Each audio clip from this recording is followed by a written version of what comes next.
My dear friends and masters, welcome back to our channel oneness vegetarianism. నా పేరు స్వప్నేశ్వరి.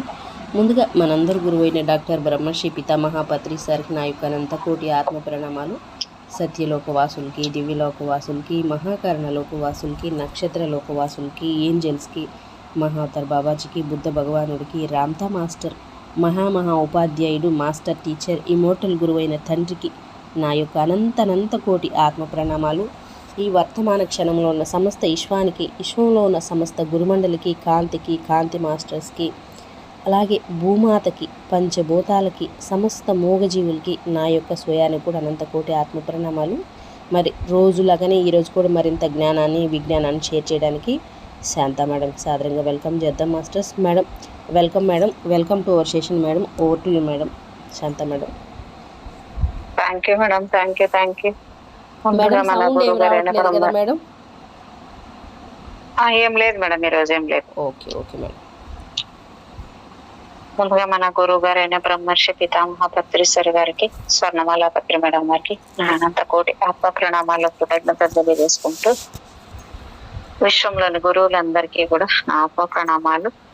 అలాగే oneness vegetarianism TV వ్యవస్థాపకురాలైన Swapneshwari madam గారికి శత కోటి ఆత్మ ప్రణామాలు, కృతజ్ఞతలు, ధన్యవాదాలు తెలియజేసుకుంటూ రామ్తా మాస్టర్ గారికి ఆత్మ ప్రణామాలు, కృతజ్ఞతలు తెలియజేసుకుంటూ మరియు నాకు సహకరిస్తున్న నా కుటుంబ సభ్యులకు, నాకు జన్మనిచ్చిన తల్లిదండ్రులకు కూడా కృతజ్ఞతలు, ధన్యవాదాలు తెలియజేసుకుంటూ నా స్వయానికి మరియు ఈ వర్తమాన క్షణంలోని విశ్వానికి కూడా థ్యాంక్ యూ.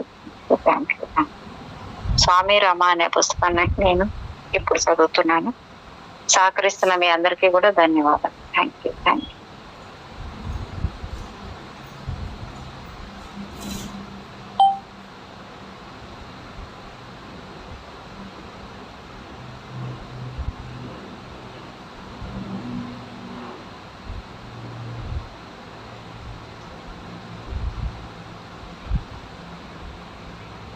ఇక్కడ బోయెట్ ఈ లెక్చర్ ని చాలా గాఢమైన ముద్రతో వర్ణించాడంట. స్వామీజీ మాటలు ప్రజల్ని బాగా ఆకర్షించింది. ఆయన స్టేజీ మీద తన పావు కోళ్లతో ముందుకి వెనక్కి ముద్దాగా నడుస్తూ బోధించేవారు. ఒక పెద్ద శాలువాని భుజాల మీదుగా కప్పుకొని అవసరానికి అనుకూలంగా చేతులు తిప్పుతూ స్వరాన్ని మంద్ర మధ్య స్వరాల్లో ప్రయోగిస్తూ లెక్చర్ ఇస్తూ ఎంతో అందంగా హుందాగా ఉండేవారు. ప్రతి శుక్రవారం సాయంత్రము ఆయన 2 గంటలు లేదా అంతకంటే ఎక్కువసేపు ఉపన్యసించేవారు. కానీ ఏమాత్రం శ్రోతల ధ్యానం అటు ఇటు మళ్ళీ ప్రసక్తే లేదు. అది పెద్దదైనా పిన్నలైనా సరే వారు మైండ్ గురించి మాట్లాడారు. మైండ్ గురించి, పాశ్చాత్య అభిప్రాయాల గురించి, మైండ్ దాని కార్యకలాపాలను అదుపు చేసే యోగ పద్ధతుల గురించి మాట్లాడారు. ధ్యాన ప్రక్రియల అర్థాలు, అంతరార్థాల గురించి మాట్లాడారు ఆయన. అలాగే ఆయన యోగాన్ని, కొన్ని భంగిమలు, ప్రాణాయామ అభ్యాసాలు, సంస్కృత మంత్రాలను సాధకులకు నేర్పించేవారు కూడా.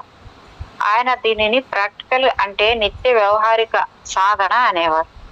భారతదేశం నుంచి వచ్చిన యోగులు, స్వాములు వాళ్ళ ధ్యాన పద్ధతుల్ని ఇతరుల మీద, వారి జీవిత విధానాల మీద అనవసరంగా రుద్దుతారని అనుకునే ఎంతో మంది నాకు తెలుసు అనేవారు స్వామీజీ. ఈ స్వామీజీ తూర్పు దేశం నుంచి వచ్చారు, ఆ స్వామీజీ పశ్చిమ దేశం నుంచి వచ్చారు అనే భావన మీ మనసుల్లో నుంచి తొలగించుకుంటే మంచిది. ఉన్నది ఒకే సత్యం. ఆ సత్యానికి మతంతో సంబంధం లేదు. ఇక పద్ధతులు అనేవి ప్రతి మనిషి తన అభివృద్ధికి అనుగుణంగా తనే ఎంచుకుంటారు.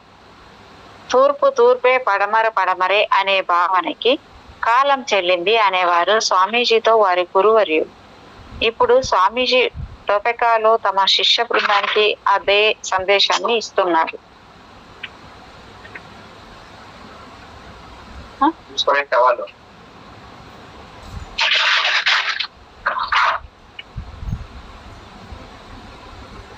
ఎక్కడ పోతున్నారా?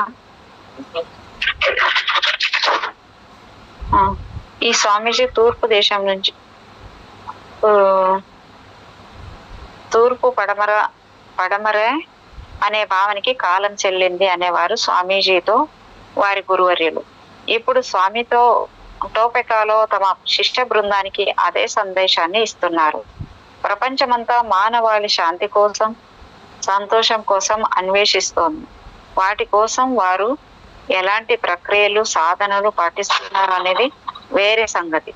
ప్రధానంగా మాత్రం శాంతి సౌఖ్యాల కోసం ప్రపంచం నిరంతర యాత్ర కొనసాగిస్తోంది అని చెప్పారు. ఆనంద మార్గ ఆశ్రమం కూడా శుక్రవారం రాత్రుల్లో బోధనా సమావేశాలు ఏర్పాటు చేసింది. స్వామీజీ ఉపన్యాసాలకు హాజరైన వారు ఆయనకు తమ ప్రాంతాలకి రమ్మని, తమ సంస్థలోని మిగతా సభ్యులకు సందేశం ఇమ్మని ఆహ్వానించేవారు.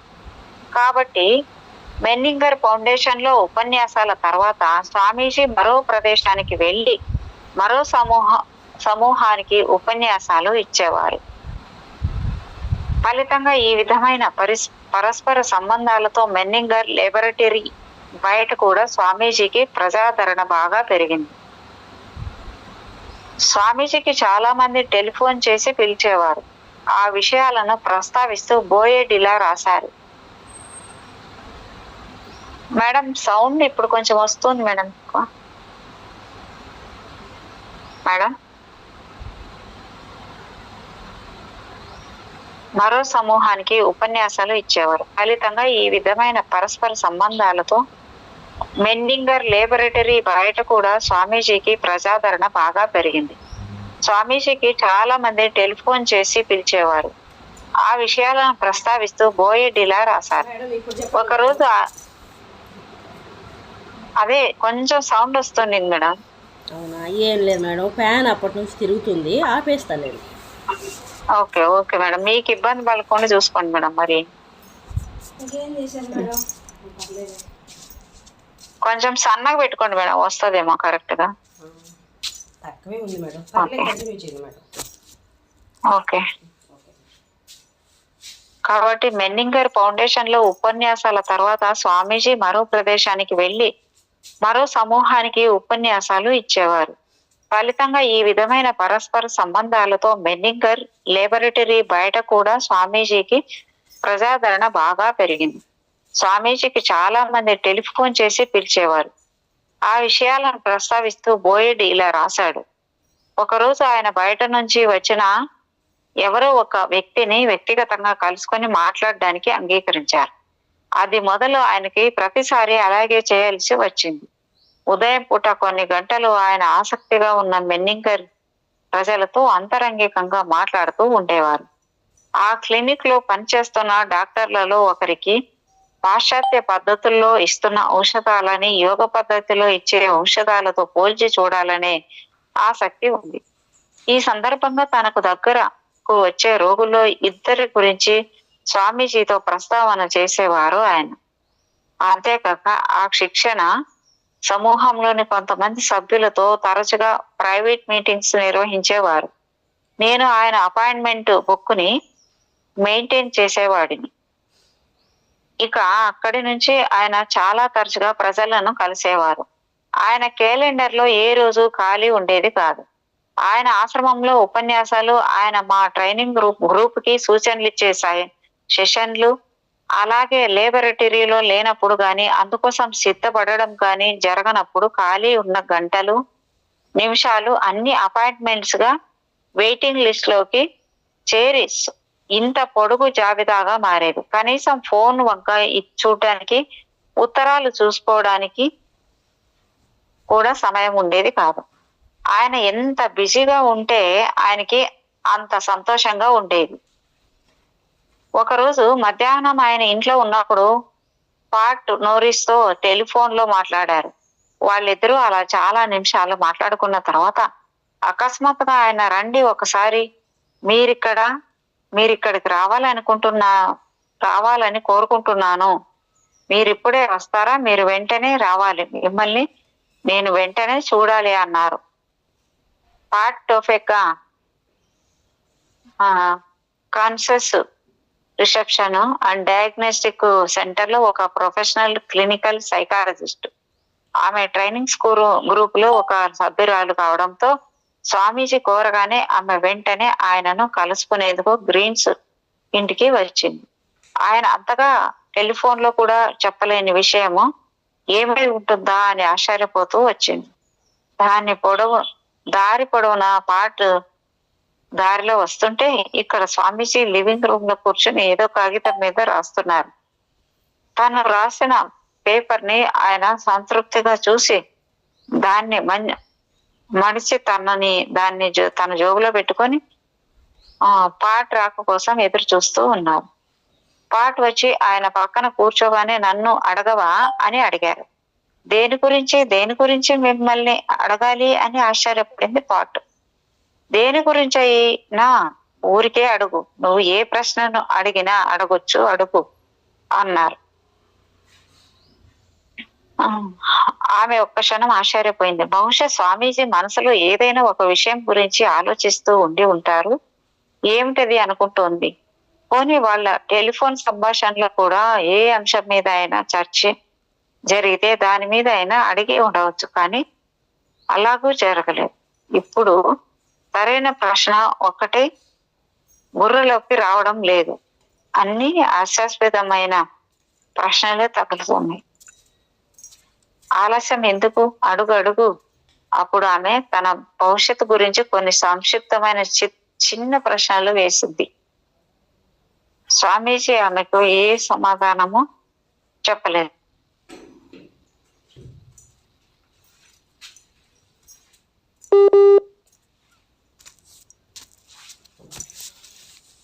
Madam madam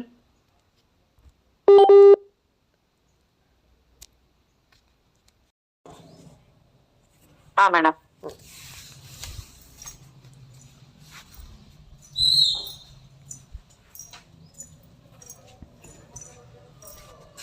okay madam. 200 start అవుతుంది మేడం. కొంచెం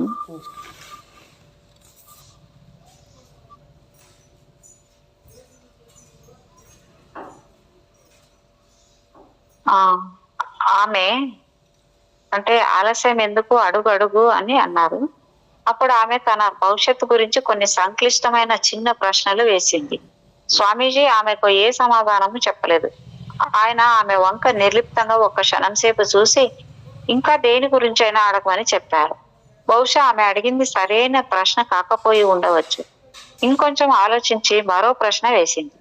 ఇప్పుడు ప్రత్యేకంగా తన భవిష్యత్తుకి సంబంధించి ఎలాంటి ప్రణాళిక చేసుకోవాలో, లేక పోస్ట్ గ్రాడ్యుయేట్ స్టడీస్ కి తను కొనసాగించగలదో లేదో తెలుసుకోవాలనుకుంది.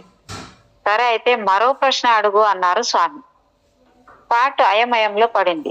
ఆయన తనని ప్రశ్నలు అడగమంటున్నారే తప్ప ఆయనకు జవాబిచ్చే ఆసక్తి ఎంత మాత్రమూ లేదు. పైగా ఆ ప్రశ్నలు కూడా ఆయన సరిగా వింటున్నట్టు లేదు.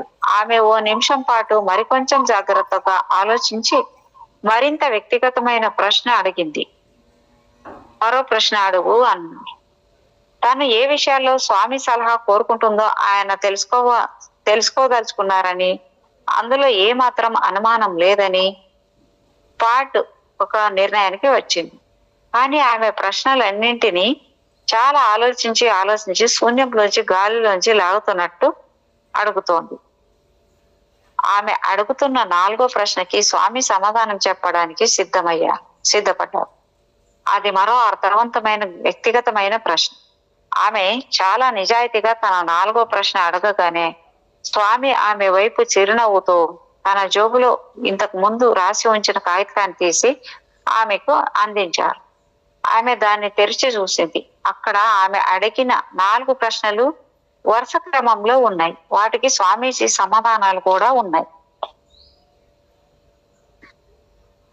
ఆశ్రమ సాంగత్యంలో ఒక నెంబరు డిసెంబరు మొదట్లో చలి పెడుతున్న ఉదయపు వేళ స్వామీజీతో అపాయింట్మెంట్ తీసుకుంది. స్వామి మా ట్రైనింగ్ గ్రూప్ లో కాన్ఫరెన్స్ రూమ్స్ లో ఒక దాంట్లో ఉన్నారు.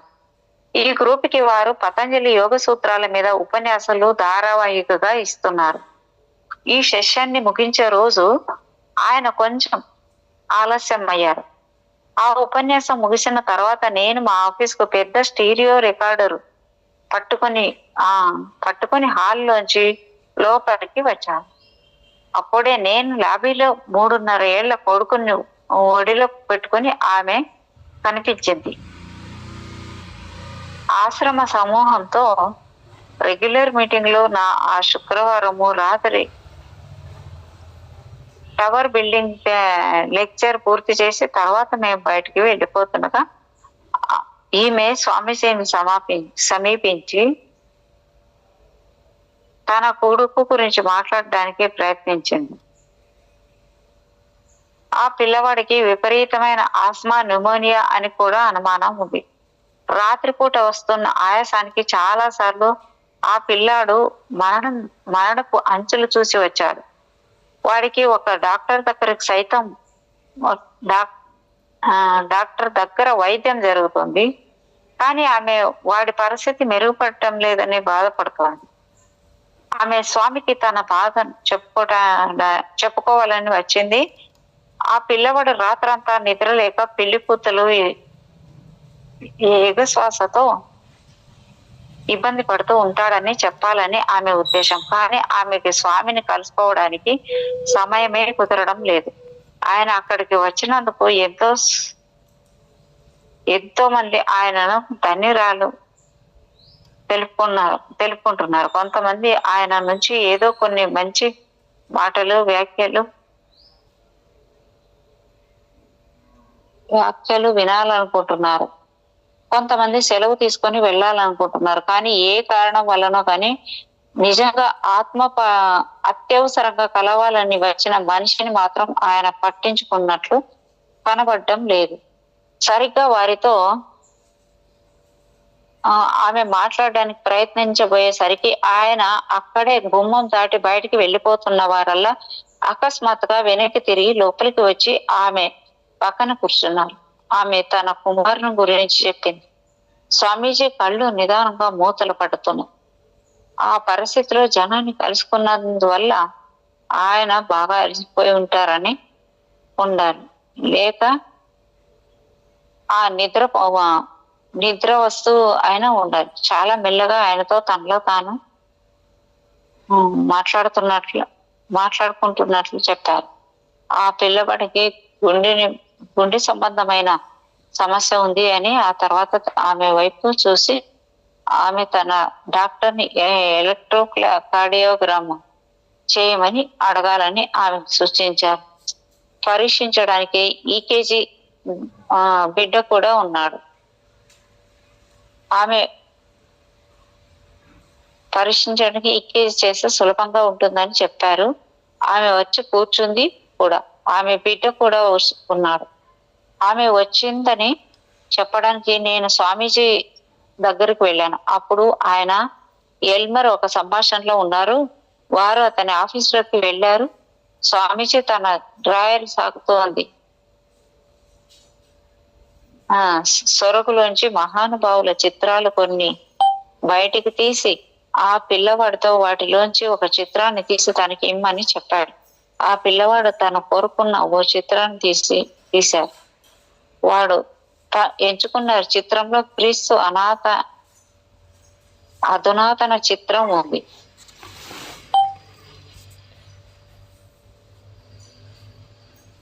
స్వామి ఆ చిత్రాన్ని ఇంటికి తీసుకొని వెళ్ళి అతని గదిలో గోడకి పెట్టమన్నారు. ఆమె ఈకేజీ సమస్యగా ఉందని చెప్పింది. ఆమె తన డాక్టర్తో తాను ఈకేజీ తీయించిన విషయము చెప్పింది. ఆ డాక్టరు అది తప్పు అన్నట్లు మాట్లాడారు. తనని కలుసుకోకుండా ఈకేజీ తీయించడం అతడికి కోపం తెప్పించింది. అప్పుడు ఆమె స్వామీజీ చెప్పిన విషయం చెప్పింది. కానీ అప్పుడు ఆ డాక్టర్ కనీసం మీరు మరో డాక్టర్ సలహా ఆయన తీసుకొని ఉండాల్సింది ఉందని మందలింపుగా తెలియజేశారు ఆమె. కానీ యాదృచ్ఛికంగా ఓ కార్డియాలజిస్టు ఈకేజీ చూసి నిజంగానే ఆ పిల్లవాడి గుండె అసాధారణ స్థాయిలో తేడా ఉందని, అది సరిగా పనిచేయడం లేదని చెప్పారు. అసలు ఈకేజీ గురించి మీకు ఆలోచన ఎలా వచ్చింది అని అడిగాడు ఎల్మర్డ్ స్వామీజీని. స్వామీజీ ఆ రాత్రి జరిగిన ఏం మేడం మత్తు వస్తుందా? అవును మేడం. ఒక్క నిమిషం మేడం.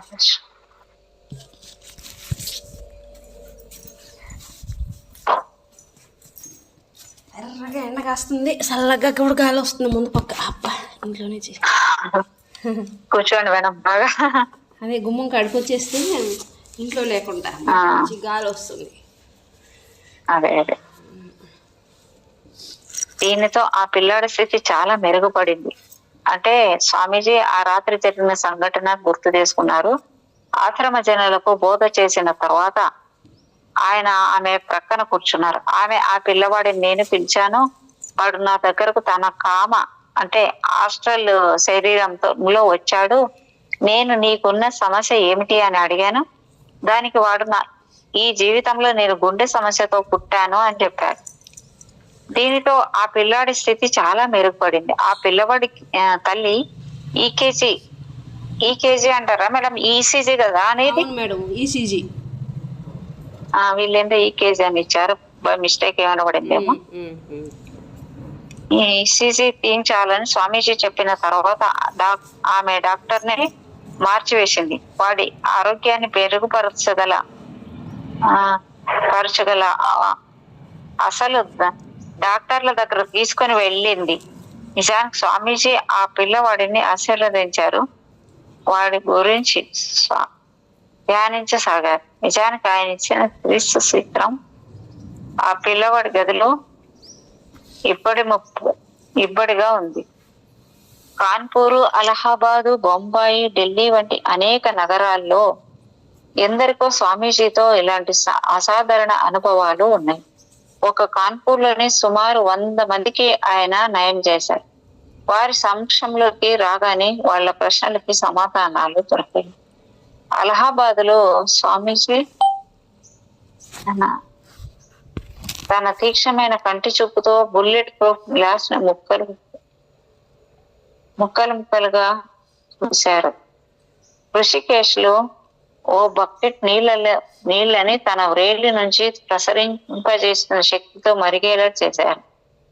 కేంద్ర మంత్రుల్లో ఒకరైన రాజా దినేష్ సింగ్ వ్యక్తిగత కార్యదర్శి శ్రీలంక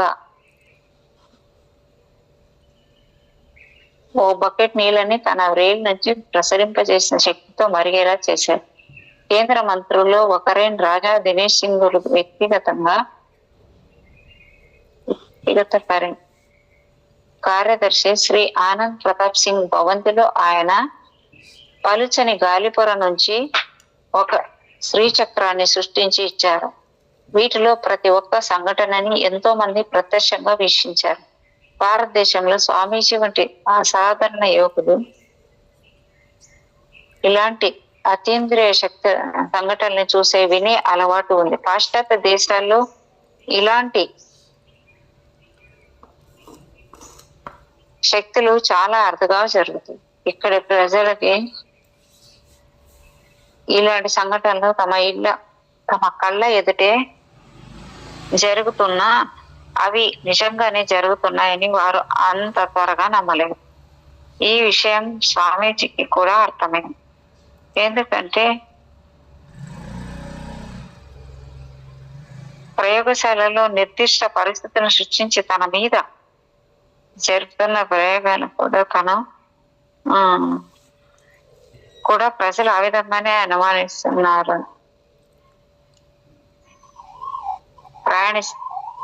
అదే విధంగా అనుమానాస్పదంగా చూశారు. కానీ స్వామీజీ నిరాశ చెందలేదు. ఆయన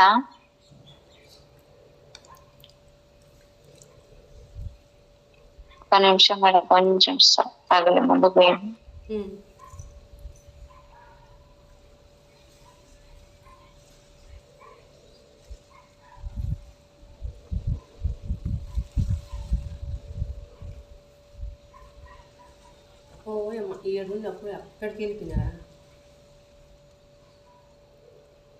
ఏంటి మేడం? కుక్క పిల్లలు మేడం ఇక్కడ పడుకోన్నాయా, అప్పుడు ఆడవి అరుస్తున్నాయి.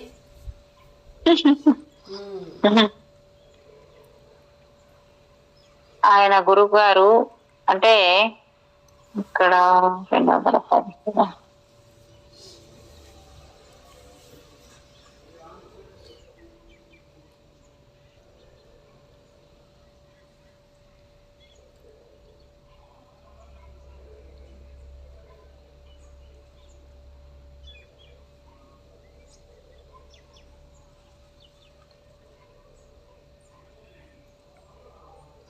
ఏం మేడం వెనక్కి వెళ్ళిపోయిందా? మేడం కొంచెం టచ్ అయితే ఎప్పుడు పోయింటుందో చూడండి, వచ్చేసింది.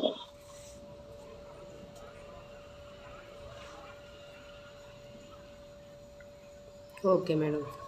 చాలా మెల్లగా ఆయన తనలో తాను మాట్లాడుకుంటున్నట్లు చెప్పారు. ఈ పిల్లవాడికి గుండె సంబంధమైన సమస్య ఉంది అని. ఆ తర్వాత ఆమె వైపు చూసి ఆమె తన డాక్టర్ ని ఎలక్ట్రోకార్డియోగ్రఫీ చేయమని అడగాలని ఆమెకి సూచించారు. పరీక్షించడానికి ఈసీజీ సులభంగా ఉంటుందని చెప్పారు. అయిపోయింది కొంచెం. అయిపోయింది కదా మేడం ఇప్పుడు ఇందాక. అంటే ఈ విషయం స్వామీజీకి కూడా అర్థమైంది. అంటే ఇక్కడ ముందు ఏమిందంటే, అక్కడి ప్రజలకి ఇలాంటి సంఘటనలు తమ కళ్ళ ఎదుటే జరుగుతున్నా అవి నిజంగానే జరుగుతున్నాయని వారు అంత త్వరగా నమ్మలేరు. ఈ విషయం స్వామీజీకి కూడా అర్థమైంది. ఎందుకంటే ప్రయోగశాలలో నిర్దిష్ట పరిస్థితుల్ని సృష్టించి తన మీద జరుపుతున్న ప్రయోగాన్ని కూడా ప్రజలు ఆ విధంగానే అనుమానాస్పదంగా చూశారు. కానీ స్వామీజీ నిరాశ చెందలేదు. ఆయన మనసు ఆధ్యాత్మిక విజ్ఞానాలకు భాండాగారాలైన పాశ్చాత్యాలను సమన్వయపరిచే వారధిని నిర్మించాలనే సాధనపై మరింత ఆలగ్నమైంది. ఆ సాధనలో ఎన్ని ఆటంకాలు వచ్చినా తట్టుకుంటూ ముందుకు వెళ్లేందుకు స్థిర సంకల్పం కలిగింది. ఆయన ఒక లైసెన్స్ ఉన్న డాక్టర్ ఏమీ కాదు. అలాగే ఆయన ఎలాంటి మందులు వాడమని సలహా ఇవ్వడం లేదు. కానీ ఆయన తనను సందర్శించడానికి వచ్చే వారికి ఏవైనా సమస్యలు ఉన్నాయని తెలిసినప్పుడు వారి సహాయార్థం కొన్ని యోగ పద్ధతుల్ని పాటించమని చెప్తున్నారు. స్టాఫ్ సైకాలజిస్టులో ఒకరు బలహీనత సమస్యతో బాధపడుతూ ఉండేవారు. ఆయన డాక్టర్లు అన్ని మార్గాల్ని వాడి చూశారు. చివరికి ఆయన స్వామీజీ దగ్గరకు వచ్చారు. స్వామీజీ అతడికి కొన్ని సరళమైన ప్రాణాయామ అభ్యాసాలతో ఆయన ప్రాణాన్ని బాగు చేయాలని సంకల్పించారు. ఈ విధంగా చేయడానికి ఆయన బోయెడ్ ని ప్రాణానికి సంబంధించిన విషయాలన్నీ, అది పనిచేసే విధానం గురించి కొంత నోట్స్ ని టైప్ చేయమని అడిగారు. దాన్ని ఆయన సైకాలజిస్ట్ కి ఇవ్వగా ఆయన తన స్నేహితులకి చూపించారు. ఈనాడు ప్రాణానికి సంబంధించిన యోగా సిద్ధాంతం విస్తృతమైన ప్రచారంలో ఉంది. దాన్ని అందరూ స్వీకరిస్తున్నారు కదా కూడా. కానీ 30 ఏళ్ల నాడు ఈ సిద్ధాంతం పెద్దగా ఎవరికీ తెలియదు, ఎవరి విని ఉండరు కూడా.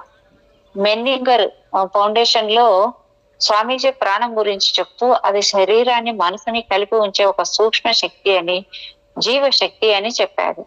మనం ఆరోగ్యపరమైన జీవనం కోరుకుంటే ఆ శక్తిని సంతులిత స్థితిలో ఉంచడం ఎంతో అవసరమని తెలియజేశారు. ఈ సూక్ష్మ శక్తిని ప్రదర్శనకి శ్వాస అత్యంత అవసరం. మనం శ్వాసించే సమయంలో సాధారణంగా మన నాసికా రంధ్రాలు పెద్దగా ఇచ్చుకుంటాయి.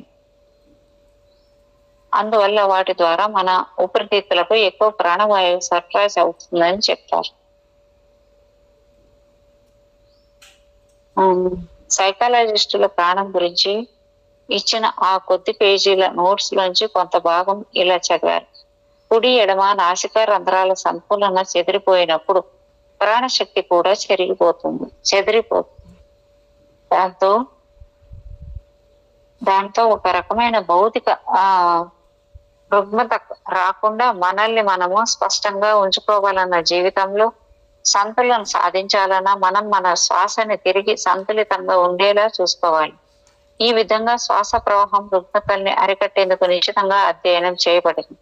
శ్వాస రక్తాన్ని ప్రాణవాయువుతో నింపడమే కాక అది ప్రాణశక్తిని కూడా నిల్వ చేస్తుంది. శ్వాస శరీరంలో సానుకూల ప్రతికూల ప్రవాహాల్ని సమన్వయం చేస్తుంది. అంతేకాక కావలసిన అక్కర్లేని పరిస్థితులు కూడా ఆకర్షిస్తుంది. ఇది ఆకర్షణ వికర్షణకి చెందిన అయస్కాంత సూత్ర చలనం నుంచి ద్వారా జరుగుతుంది. ఈ ప్రాణశక్తిని వర్ణం వ్యర్థం చేస్తే అది రుగ్మతలకి దారితీస్తుంది.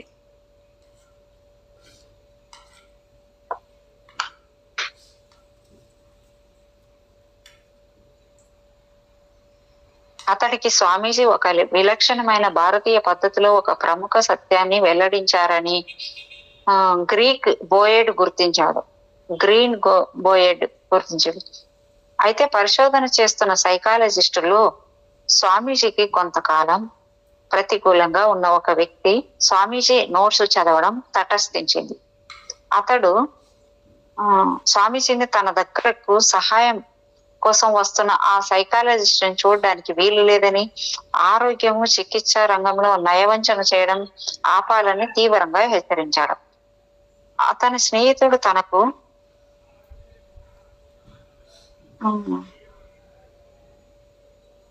తనకు తానుగా స్వామీజీ సహాయం అర్థిస్తున్నాడనే విషయము అతని వైఖరిలో ఎలాంటి మార్పు తీసుకురాలేదు. అతనికి ఒకటే అర్థమైంది, ఈ పేజీలో స్వామీజీ అన్ని రకాల రోగాల్ని ఎడమ లేదా కుడి నాసిక రంధ్రాలతో కాస్త తక్కువ గాలి పీల్చి రోగాల్ని నయం చేసుకోమని చెప్తున్నారు. కుడి నాసిక అంటే ఎడమ లేదా కుడి నాసిక రంధ్రాల్లో కాస్త తక్కువ గాలి పీల్చి రోగాల్ని నయం చేసుకోమని చెప్తున్నారు అనుకున్నాడు. చూడండి మేడం, ఇక్కడ కూడా అదే ఉంది. ప్రాణాయామాల నుంచి మనము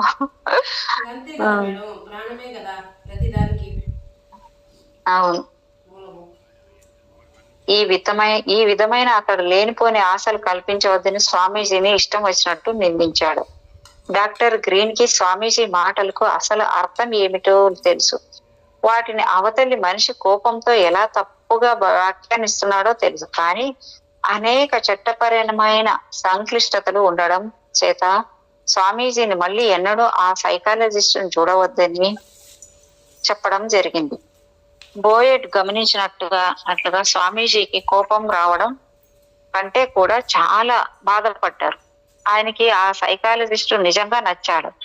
ఆ విషయం ఆయన చాలా సార్లు చెప్పారు కూడా. ఆయన చాలా సార్లు ఆ వ్యక్తి గురించి మాట్లాడారు. ఆ వ్యక్తి ఇంట్లోనూ ఆఫీస్లోనూ కూడా ఎంత ఎక్కువగా పనిచేస్తాడో, అలాగే ఆయన మెన్నింగర్ ఫౌండేషన్ లో చేరిన కృషి కంటే మంచి ఫలితాలు ఈ సైకాలజిస్ట్ విషయంలో ఎలా సాధించగలిగేవారో చాలా సార్లు ప్రస్తావించేవారు. డౌగ్ బోయెడ్ స్వామీజీ పుస్తకం చదివితే స్వామీజీ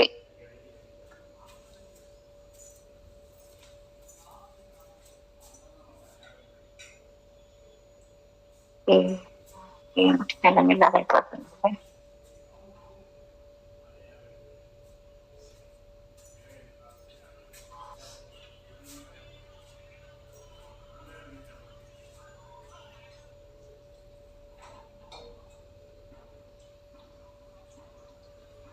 మళ్ళీ పేజీలు పోయినాయి మేడం ముందుకి.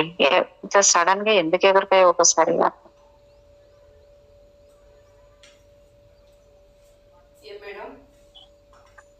మళ్ళీ పేజీలు ముందుకు ఎగిరింది మేడం అట్లా. కానీ స్వామీజీ నిరాశ చెందలు. ఈనాడు ప్రాణానికి సంబంధించిన యోగా సిద్ధాంతాలు, ప్రాణానికి సంబంధించిన విషయాల్ని, అది పనిచేసే విధానం గురించి కొంత నోట్స్ టైప్ చేయమని అడిగారు.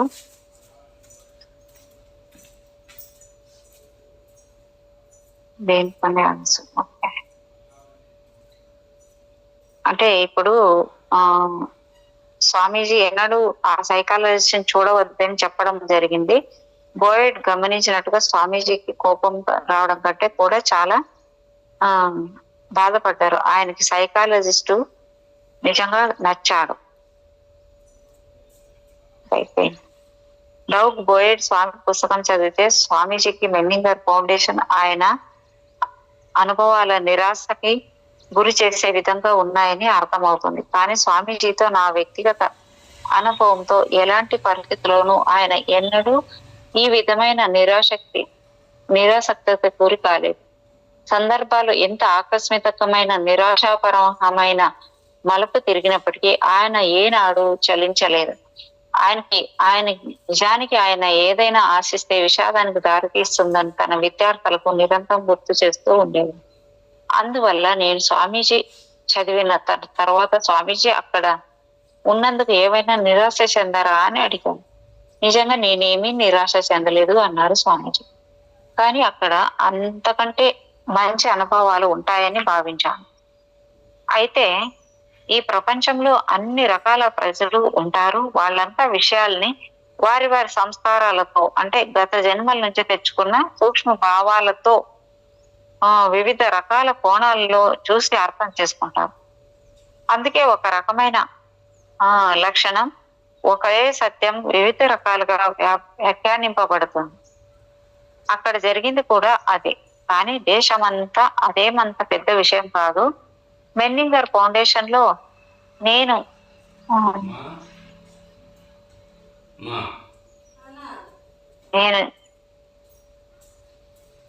నేను చేసిన పని ఒక లక్ష్యం కోసం చేయబడింది. ఆ ప్రాజెక్ట్ లో ఎంతమంది డాక్టర్లు పరిశోధకులు పాల్పంచుకున్నారు అనేది కానీ, వారిలో ఎంతమంది నన్ను ప్రశంసించారు, ఎంతమంది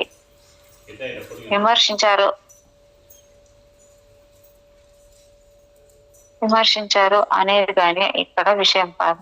అక్కడ ఎంత క్రియాశీలత కదలిక వచ్చిందనేది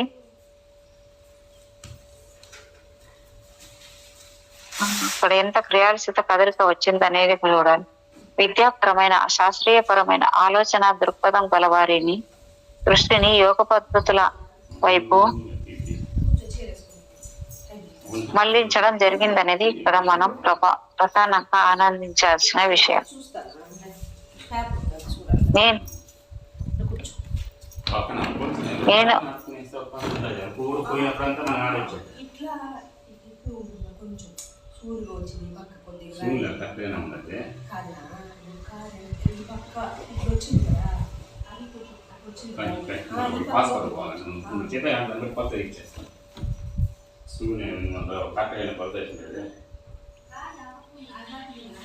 లేదు ఇది రోడ్డు బాగా వదిలేసి మళ్ళీ మిగతా బ్యాలెన్స్ మీకు వస్తుంది.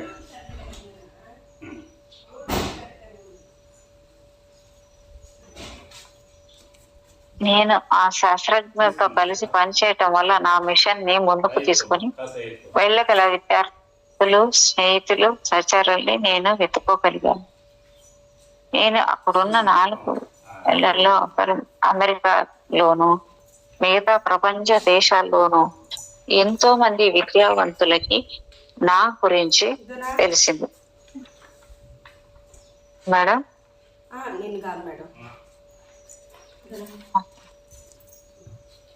ఈ ఘనతలో ఎక్కువ భాగం మెన్నింగర్ ఫౌండేషన్ కి చెందుతుంది. నాకు కోపం తెప్పించి నా పనిని పాడు చేయదలిచిన వారికి నేను మరింత కృతజ్ఞుడినై ఉంటాను. వాళ్ళు అలా చేయబట్టి నేను ప్రజలకి అందుబాటులో ఉండడానికి పరిధిని మరింత విస్తృతం చేశాను. ఆ గురువు కోరుకున్నది అది. నేను సకాలం వదిలేసి దైవచింతనని ఎంచుకున్న ఫకీరుని నేను ఆ ప్రదర్శనలో ఏ ఒకటి చేయడానికి కారణం లేదు.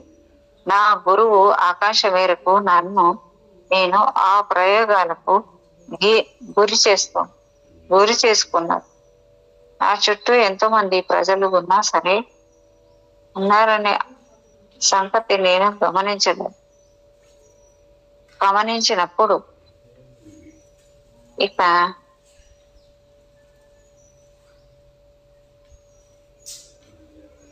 ఇక నేను స్వయంగా ఒక సంస్థని అంటే ది హిమాలయన్ ఇన్స్టిట్యూట్ స్థాపించడానికి సమయం ఆసన్నమైందని అర్థం చేసుకున్నాను. ఆ వేదిక మీద నుంచి మనం సాధు సందేశాన్ని అందించవచ్చు. ఈ సంభాషణతో నాలో మరో ప్రశ్న మెదిలింది. స్వామి వివేకానంద, స్వామి రామతీర్థ వంటి గొప్ప సాధువులు కూడా ఈ దేశానికి సందేశం ఇచ్చారు. సైన్స్ మీద ఆధారపడకుండానే తమ శైలిలో ఆ సందేశం ఇచ్చారు. ఆధ్యాత్మికతకి విజ్ఞానానికి మధ్య గల అంతరంగం ఎన్నో యుగాలుగా ఉంటూ వస్తుంది. ఇటు ఆధ్యాత్మిక నాయకులు అటు శాస్త్రజ్ఞులు ఎవరు అంతరాన్ని పూరించాల్సిన అవసరం ఉన్నట్టు భావించలేదు. అందువల్ల ఇప్పుడు ఒక ఆధ్యాత్మిక విషయాన్ని విజ్ఞానపరమైన ప్రయోగాలతో నిరూపించాల్సినంత అవసరం కొత్తగా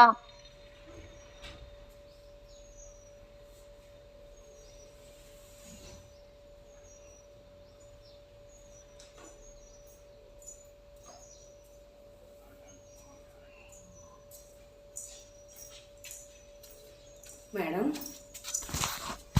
మేడం ఒక్క నిమిషం. ఓకే మేడం, ఇబ్బంది ఏం లేదు. సైన్స్ మీద ఆధారపడకుండా తమ శైలిలో ఆ సందేశం ఇచ్చారు. ఆధ్యాత్మికతకి విజ్ఞానానికి మధ్య గల అంతరం ఎన్నో యుగాలుగా ఉంటూ వస్తుంది. ఇటు ఆధ్యాత్మిక నాయకులు అటు శాస్త్రజ్ఞులు ఎవరు అంతరాన్ని పూరించాల్సిన అవసరం ఉన్నట్టు భావించలేదు. అందువల్ల ఇప్పుడు ఒక ఆధ్యాత్మిక విషయాన్ని విజ్ఞానపరమైన ప్రయోగాలతో నిరూపించాల్సినంత అవసరం కొత్తగా ఏం వచ్చింది? బాపిసి స్వామీజీకి ఇలాంటి పని ఎందుకు ఇచ్చారు? పాశ్చాత్యుల ఆధ్యాత్మికత విజ్ఞానానికి మధ్య వారధి వేయాల్సిన పని ఏముంది? అది అంత ముఖ్యమైన పని ఎందుకైంది? ఆధ్యాత్మికతకి విజ్ఞానానికి మధ్య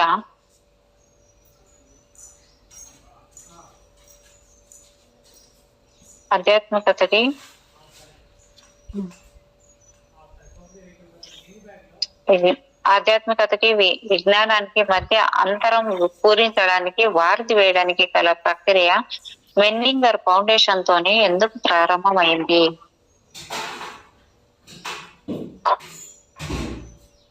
నేను స్వామీజీతో ఈ మాట అన్నప్పుడు ఆయన ఈనాడు సైన్స్ విపరీతమైన వేగంతో పెరుగుతోంది, శాస్త్రీయ పరిశోధనలు లౌకిక వస్తువులు సౌకర్యాలను అనంతంగా ఉత్పత్తి చేయడానికి దోహదపడుతున్నాయి. మనం నివసించే ఈ ప్రపంచంలో మానవాళికి అందవలసిన ఆధ్యాత్మిక అవగాహన అదే వేగంతో అందకపోతే మానవ నాగరికత చాలా లోపభూయిష్టంగా తయారై చివరికి అంతరించిపోతుంది అని అప్పుడు మళ్ళీ ఉన్నట్టుండి ఆయన ఇలా చెప్పారు.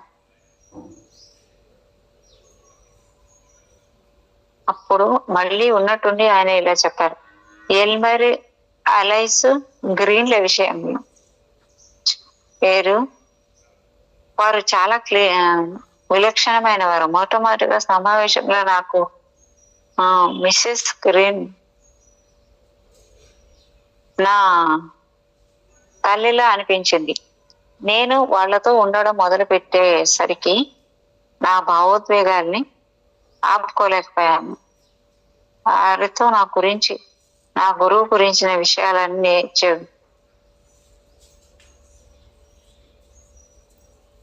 వాళ్ళతో ఉండడం మొదలు పెట్టేసరికి నా భావోద్వేగాలన్నీ ఆపుకోలేకపోయాను. వారితో నా గురువు గురించిన విషయాలన్నీ నేను చెప్పుకున్నాను.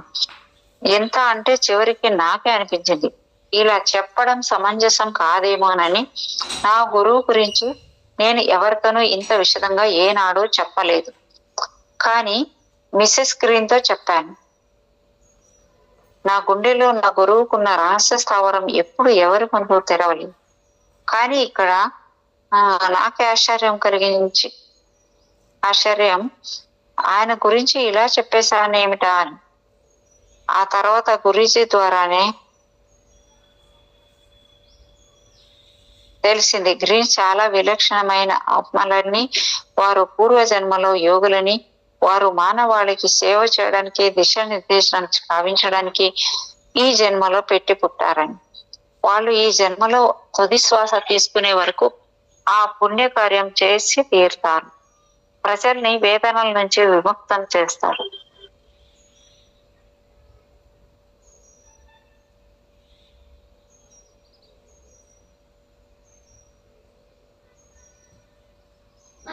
ఈ గ్రీన్స్ తన సైన్స్ సంబంధమైన వాతావరణంలో ఉంటూ వారి సైంటిఫిక్ ధోరణిలో ఉండేవారు.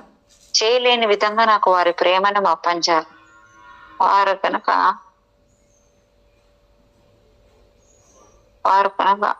వారు కనుక నన్ను అచంచలమైన నమ్మకంతో అనుసరించి యోగాన్ని ప్రేమించి ఉండకపోతే సంపూర్ణ ఆరోగ్యాన్ని పొందడంలో యోగ విజ్ఞానం సరైన స్థానం దక్కి ఉండేది కాదు. అనేక సంప్రదాయాలు పద్ధతుల్లో అనేక పద్ధతుల్లో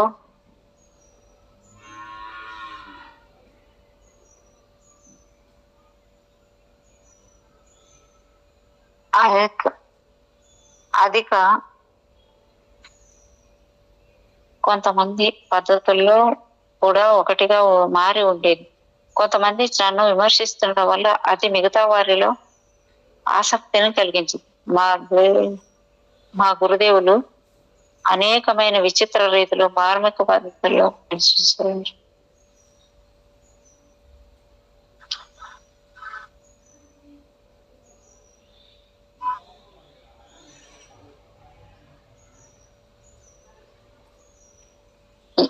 ఆయన ద్వారా నెలకొల్పబడిన ఆధ్యాత్మిక దాతృత్వ సంస్థ ఒక ప్రాయోగిక వార్త.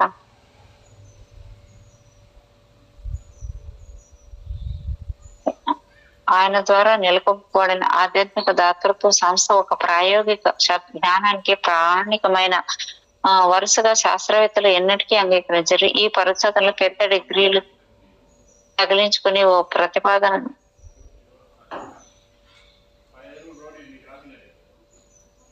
ఉన్న పదార్థాలను రాత్రి బాగా పొద్దుపోయాక భోజనం చేస్తే ఆరోగ్యాన్ని దెబ్బతీస్తుందని చెప్తే కానీ ఎక్కువ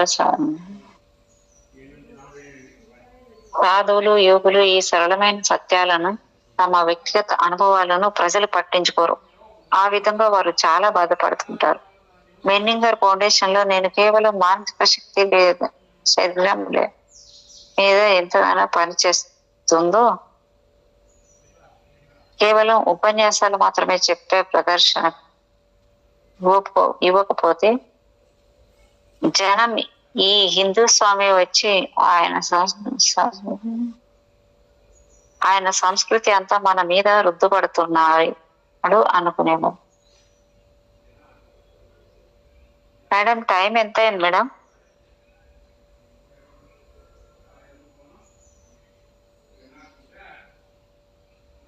ఆ ప్రదర్శనల తర్వాత నేను హిమాలయన్ ఇన్స్టిట్యూట్ నెలకొల్పాను. ఈ సంస్థ క్రిస్టియన్లు, యూతులు, హిందువులు, బౌద్ధులు, ముస్లింలు అందరూ ఎంతో గౌరవభావంతో చూసేవారు. బౌద్ధులు అంటే ఈ సంస్థ యూతులు, బౌద్ధులు,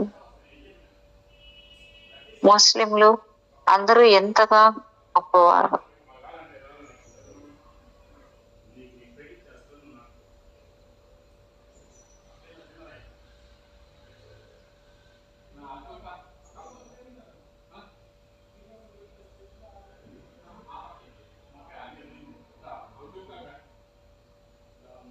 శాస్త్రజ్ఞులు, డాక్టర్లు, గురువులు, విద్యార్థులు, వ్యాపారస్తులు అందరూ సమానం వచ్చి ఎలాంటి సంకోచము లేకుండా సార్వత్రిక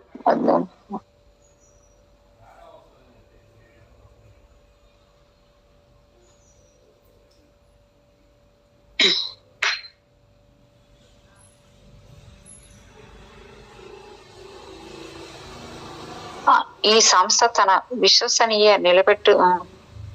నిలబెట్టుకున్నంతసేపు అది ప్రాచీన నవీన విజ్ఞానాల మధ్య ఉన్న అంతరాన్ని అధిగమించేలా వారధిగా నిలబడుతూ తన పని చేసుకుంటూ పోతుంది. సంస్థాగతమైన కార్యకలాపాల్లో ప్రజలు పాల్పంచుకుంటున్నారంటే వారికి కూడా ఈ సంస్థ చేసే పని మానవ అనుబంధం చేసే పవిత్రమైన సూత్రాన్ని తిరిగి ఆవిష్కరించుకున్నాం. 1945లో ప్రపంచ యుద్ధం ముగిసింది.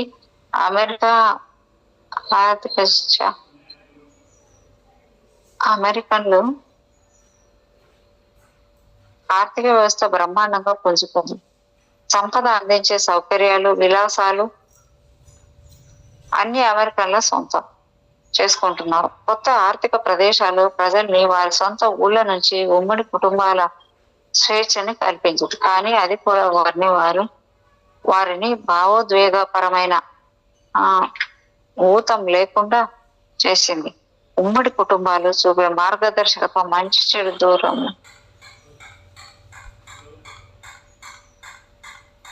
మార్గదర్శకం నుంచి దూరం చేసింది. జనం తక్కువ సమయంలో ఎక్కువ డబ్బు సంపాదించడానికి ఎక్కువ విశ్రాంతిగా ఉండాలని కోరుకుంటున్నారు.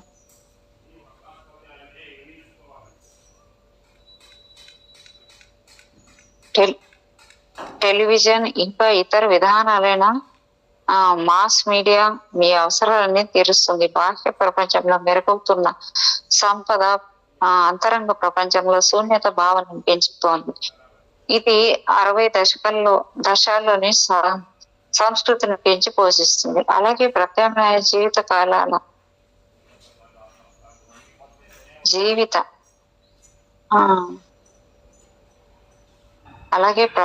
ప్రత్యామ్నాయ జీవిత విధానాలు, మతపరమైన విన్యాసాలు, ఆధ్యాత్మిక పద్ధతులతో కూడిన ప్రయోగాలకు అవకాశాన్నిచ్చి పాశ్చాత్యాల మధ్య ఆధ్యాత్మికత విజ్ఞానం మధ్య వారైతే నిర్మించడానికి తమ రెండింటిని నిశ్చితంగా అర్థం చేసుకోవాల్సిందని ఈ రెండింటి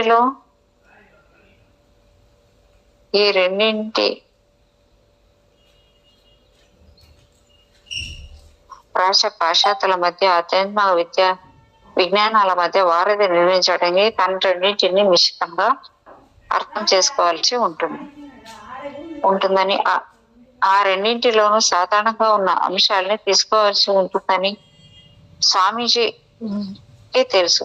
మెన్నింగర్ ఫౌండేషన్ లోను ఆయన ఉపన్యాసాలు ఇస్తూ పర్యటనలు చేస్తున్నప్పుడు ఆయన పాశ్చాత్య సాంస్కృతిక మనో విజ్ఞానాన్ని చాలా నిశ్చితంగా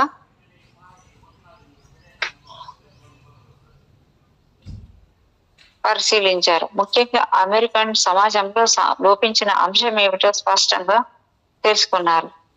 అక్కడ కుటుంబ బంధాలు చాలా ఎక్కువ.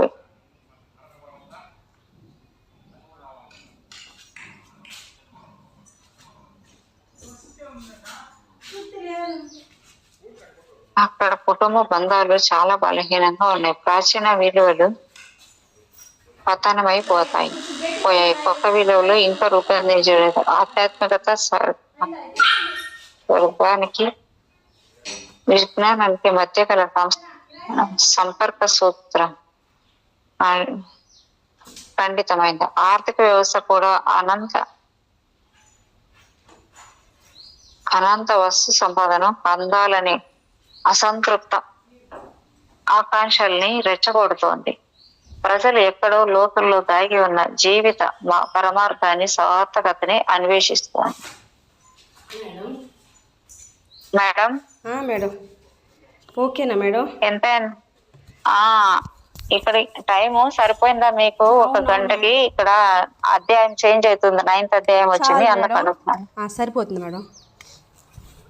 Okay madam. Thank you madam. Thank you so much madam.